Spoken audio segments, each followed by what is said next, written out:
Time's running out to reach a consensus at the United Nations Cop16 Biodiversity Summit in Colombia this week. High-level delegations are trying to iron out a roadmap to finance 23 environmental-saving goals the parties agreed on 2 years ago. But the road ahead remains bumpy. If we are to deliver the global biodiversity framework in full, we need much more. We must make sure we are able to mobilize $200 billion annually by 2030 from all sources, domestic, international, public and private.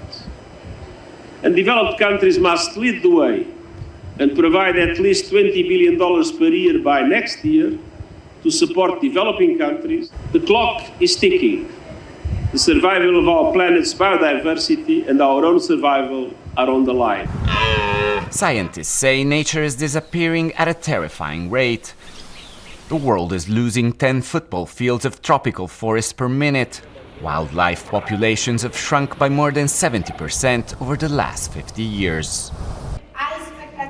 Participating countries have agreed to protect 30% of the world's land and waterways and restore another 30% of degraded ecosystems by 2030. But the mechanism and sources of the money are uncertain.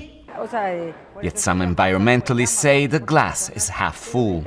So we have protected areas. We are restoring a lot of places. We have been seeing the recovery of certain species around the globe. Rivers, we are hearing the voices of different types of communities. The business sector is moving towards business with nature and decarbonization. We have a lot of regulations around financial mechanisms. There is an emergency to go, but we cannot deny that there is a lot of progress towards all these years. Organizers wanted this to be the COP of the people, encouraging civil society organizations, entrepreneurs, Afro-descendants and indigenous groups to hold their parallel events open to the public.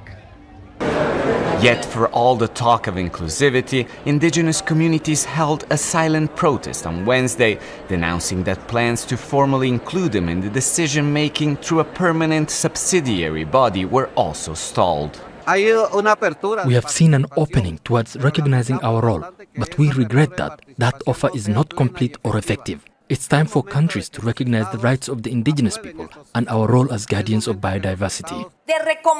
Difficult trade-offs in talks that often seem stuck in a stalemate and slowing down measures the planet desperately needs. Alessandro Rampietti, Al Jazeera, Cali.